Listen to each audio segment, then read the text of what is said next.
बिस्मिल्लाहिर्रहमानिर्रहीम, अस्सलाम वालेकुम। मैं शाहिद सकलैन हूँ। आप देख रहे हैं मेरा यूट्यूब चैनल, फेसबुक पेज। आज 4 अक्टूबर है, बुध का दिन है। हमारी सोसाइटी में ऐसे ऐसे वाक़यात होना शुरू हो गए हैं कि यकीन करें, मैं रात भी लाइव कर रहा था तो उसमें भी यही बता रहा था कि आपके ना रोंगटे खड़े हो जाते हैं। आप सोचने पे मजबूर हो जाते हैं कि आखिर ये हमारे मुआशरे को हो क्या गया है। वालिदैन जो बच्चों के मुहाफ़िज़ होते हैं, वालिदैन जिन्होंने बच्चों को ख़ुद जन्म दिया होता है, वालिदैन जिन्होंने बच्चों को इस मुआशरे की गर्म सर्द से बचाना होता है, अगर वही वालिदैन बच्चों की जान लेने के दर पे हो जाए, अगर वही वालिदैन बच्चों के साथ, अपने सगे बच्चों के साथ नाज़ेबा हरकत करना शुरू कर दें, अगर वही वालिदैन अपने बच्चों को जो है वो किसी और रास्ते पे लगाना शुरू कर दें, तो मैं तो यकीन करें यहाँ पे आपकी सोच ख़त्म हो जाती है। यहाँ पे आपकी जो मतलब जो बंदा सोचता है ना कि इंसानियत, एहसास, ये सारी चीज़ें आपको जो है वो ये बातें नज़र आती हैं कि या माशरे में ऐसा कुछ बाकी बचा नहीं है। लाहौर काना का वाक़या, कल ये वाक़या जो है सामने आया, बहुत अफसोसनाक मामला था। जितनी मज़म्मत की जाए, जितनी इसकी जो है इस दरिंदे को जितनी सज़ा दी जाए वो कम है। एक सगा बाप जिसने अपने बच्चों के साथ, 4 बच्चों के साथ, जिनमें से बड़े बड़े बच्चे की उम्र 12 साल थी, उनके साथ नाज़ेबा हरकत की, उसके बाद उनको ख़ुद नहर में धक्का देकर उनकी जान ले ली। ड्रामा करता रहा कि मेरे बच्चे अगवा हो गए हैं। बिलाखिर पुलिस ने जब तफ्तीश की तो पता चला कि कोई और नहीं बल्कि यही शख्स जो मुद्दई भी बना हुआ है, जो अपने बच्चे तलाश भी करवा रहा है, जो मारा मारा फिर रहा है पुलिस के साथ कि जी मेरे बच्चे अगवा हो गए, नहीं मिल रहे। दरअसल यही शख्स असल मुल्ज़िम है। पुलिस ने उसको गिरफ़्तार किया तो उसने जो गिरफ़्तार होने के बाद इंकशाफात किए हैं बहुत होशरुबा हैं, बहुत ही दिल दहला देने वाले हैं। आपको तफसील बताता हूँ। आपसे वही दरख्वास्त कि अगर आपने अब तक मेरा यूट्यूब चैनल सब्सक्राइब नहीं किया, मेरे फेसबुक पेज को लाइक नहीं किया, तो चैनल सब्सक्राइब करें, फेसबुक पेज को लाइक करें, वीडियोस को शेयर किया करें और मेरे फेसबुक पेज को भी फॉलो करें। यही और दरख्वास्त है। और आप फ़ीडबैक भी मुझे जो है वो तमाम प्लेटफॉर्म्स पर दे सकते हैं। लाहौर इलाका है कहना और इसका एरिया है जी पंजू गाँव। ये एक गाँव है, यहाँ का एक शख्स है जी। उसने क्या किया, अज़ीम नामी ये शख्स, अज़ीम नामी शख्स ने कोई 2 दिन पहले 3 दिन पहले जो है 2-3 दिन पहले उसने पुलिस स्टेशन में जाके एक FIR करवाई। दरख्वास्त दी कि मेरे 4 बच्चे हैं और ये 4 बच्चे जो है इनको किसी ने अगवा कर लिया है। अब पुलिस जो है वो इन बच्चों को जो है जिसमें 3 बेटियां और 1 बेटा है, इतवार वाले दिन इसने जो है जाके ये शोर शराबा मचाया कि जी मेरे 3 बेटियां, 1 बेटा है, जिनमें से एक बच्चा 12 साला ग़ुलाम साबिर, 9 साला समिया, 5 साला नबिया और 2 साला आयशा शामिल हैं। वो जो है किसी ने अगवा कर लिया। पुलिस ज़ाहिर बात है भाग दौड़ शुरू कर दी और कहा क्या कि जी वो चीज़ लेने के लिए घर से निकले थे तो उनको किसी ने अगवा कर लिया, मिल नहीं रहे। पुलिस ने तलाश करना शुरू कर दिया। जो रिश्तेदार थे उन्होंने तलाश करना शुरू कर दिया, शोर मचाया इसने, और जो है सब अहले मोहल्ला वगैरह सब निकल पड़े, उन्होंने तलाश शुरू कर दी। ज़ाहिर आजकल हालात ऐसे हैं कि फिर जो है लोगों को ये होता है कि कुछ ऐसा मिसहैप ना हो गया हो। बहरहाल जी बच्चे नहीं मिले तो पुलिस जो है उसने अपनी तफ्तीश जारी रखी। पुलिस ने ये किया कि उन्होंने तफ्तीश के दौरान उनको शक गुज़रा। उनको जब शक गुज़रा तो उन्होंने थोड़ा सा इस शख्स को जो है उन्होंने चेक किया, उससे थोड़ी सी तफ्तीश की। तो जब सही तरह से तफ्तीश पुलिस ने की तो इस मुल्ज़िम ने सब कुछ उगल दिया और इसने बताया कि मैंने अपने बच्चों को ख़ुद तस्वीर निकालने के बहाने नहर पे ले गया, नाश्ता करवाऊँगा, वहाँ ले जाके उन्हें कहा कि तस्वीर बनाता हूँ, नहर के ऊपर खड़े हो जाएँ। जब बच्चे वहाँ खड़े हो गए तो इसने उनको धक्का दिया। 4 बच्चे जो है वो ज़ाहिर बात है छोटे बच्चे थे, डूब गए और डूबने के बाद जो है उनकी डेथ हो गई। अभी तक की जो इतलात हैं आपको ताज़ा तरीन अपडेट कर दूं कि उनमें से 3 गुज़श्ता रोज़ से जो है वो इनकी रेस्क्यू का मामला, मतलब बच्चों की लाशें निकालने का मामला शुरू हुआ था। 3 की लाशें अब तक मिल चुकी हैं, आज ही मिली हैं, कल कुछ नहीं मिला था। और जो 5 साल वाली नबी है उसकी लाश अभी तक नहीं मिली। अब जो पुलिस को इसने तफसीलात बताई वो आपके सामने रख देता हूँ। वो कहते हैं कि जी ललियानी नहर में जो है इसने फेंकने का एतराफ़ किया है और ये कहता है कि जी मैं जो है इन बच्चों को लेकर गया था और वहाँ जाकर जो है मैंने इनको धक्का दिया, धकेल दिया और फिर उसके बाद ये बच्चे जो है। अच्छा किया क्यों ऐसे? अब इसमें 2-3 चीज़ें आ रही हैं जो सुन के आप जो है आपका दिमाग माऊफ़ हो जाएगा, जैसे मेरा हुआ।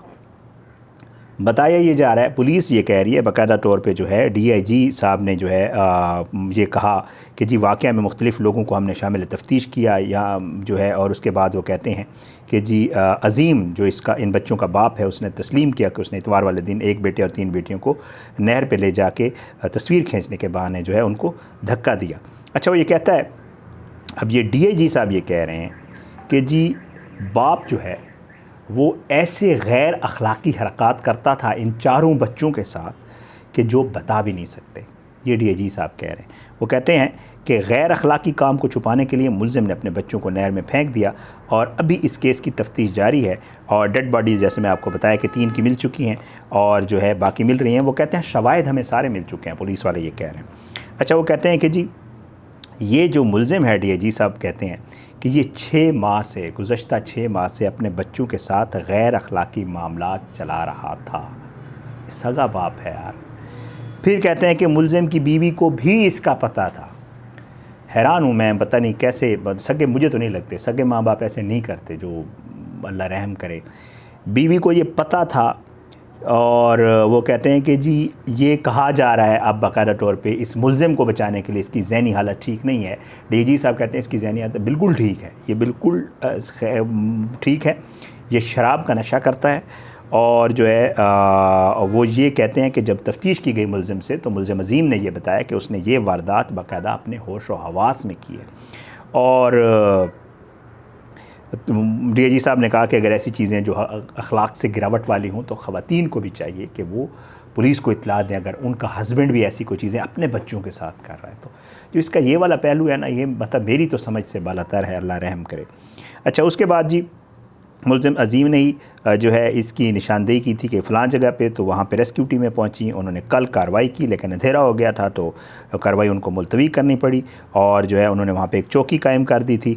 लेकिन जो है उसके बाद सुबह दोबारा उन्होंने ऑपरेशन शुरू किया और ऑपरेशन शुरू करने के बाद 3 बच्चों की लाशें निकाली गई हैं। 5 साला नबिया की लाश अभी तक जो है वो नहीं मिली।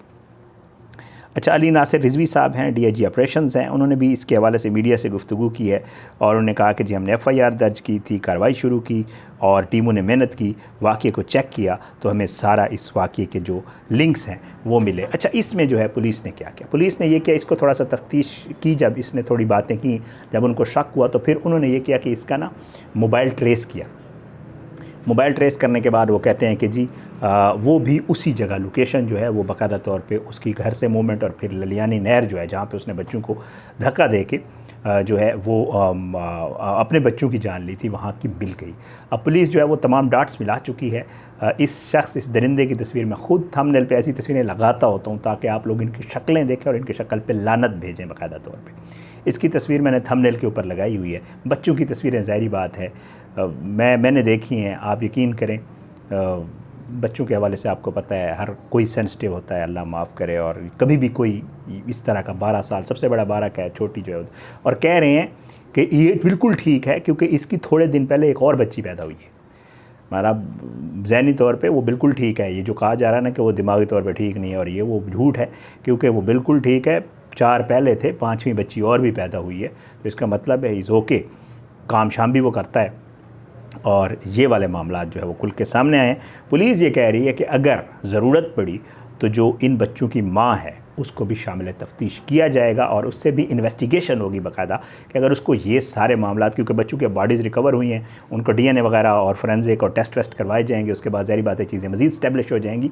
तो पुलिस ये कह रही है कि जब ये चीज़ें स्टैब्लिश होंगी तो जो बच्चों की माँ है जो इस घिनौने फेल में बाकायदा तौर पर साथ शामिल है, बाकायदा तौर पर उसको भी इन्वेस्टिगेट किया जाएगा और उसको भी शामिल तफ्तीश करके उसको भी कानून के मुताबिक सज़ा दिलवाने की कोशिश की जाएगी। बहुत अफसोसनाक वाक़या लाहौर से मैंने कहा आपके साथ शेयर कर दूं। कल यहाँ इस्लामाबाद में भी बड़ा अफसोसनाक वाक़या पेश है, उसकी भी तफसील मैं ले रहा हूँ, कोशिश करूँगा उसकी चीज़ें भी आपके सामने रखूँगा। ये रोज़ इतने वाक़यात और ऐसी चीज़ें हो रही हैं। अच्छा, आपको बताने का एक मकसद है, मैं हमेशा कहता हूँ कि ये चीज़ें इनके ऊपर बात भी होनी चाहिए और ये चीज़ें आप लोगों को बताना भी ज़रूरी है कि कैसी कैसी चीज़ें, और फिर इन लोगों के नाम लेकर बाकायदा तौर पे जो ये कार्रवाइयाँ कर रही हैं उनको सामने लाना भी बड़ा ज़रूरी है। जैसे हम अक्सर कहते रहते हैं, वैसे आपको भी पता होगा, बाहर के ममालिक में एक रजिस्टर मेंटेन होता है जिसमें बाकायदा ऐसे लोगों की शक्लें होती हैं, इनके डेटा लिखा हुआ होता है और कहीं पे मुलाजिम रखने के लिए पहले चेक किया जाता है, या कहीं पे भी काम के लिए ऐसे लोगों को, तो हमारे मुल्क में भी ऐसा कोई सिस्टम होना चाहिए कि इस तरह के जो लोग हैं उनके नाम और ये चीज़ें किसी ऐप वगैरह की सूरत में मौजूद हों, ताकि बंदा उसका नाम लिखे तो उसका सारा डेटा आ जाए कि इस शख्स का पहले इस तरह के वाक़यात में कहीं को मुलव्वस। ये वैसे ही नॉर्मली एक जनरल बात कर रहा हूँ, ये वाक़या तो एक अलग नौइयत का है, मैं वो बच्चों वाले और इस तरह के मामला जो होते हैं उनके हवाले से कह रहा हूँ। बहरहाल जी, बड़ा अफसोसनाक वाक़या था। आप इजाज़त दें, इंशाअल्लाह अगली वीडियो में मुलाकात होगी। अल्लाह पाकिस्तान का हामी नासिर और इसके खिलाफ साजिशें करने वालों को नस्तानाबूद करे, ज़ालिमों को बिरत का निशान बनाए, मज़लूमों को इंसाफ मिला। आप अपनी दुआ में हमें याद रखा करें। अगली वीडियो में मुलाकात होगी। बशर्ते ज़िंदगी। पाकिस्तान ज़िंदाबाद। अल्लाह हाफ़िज़।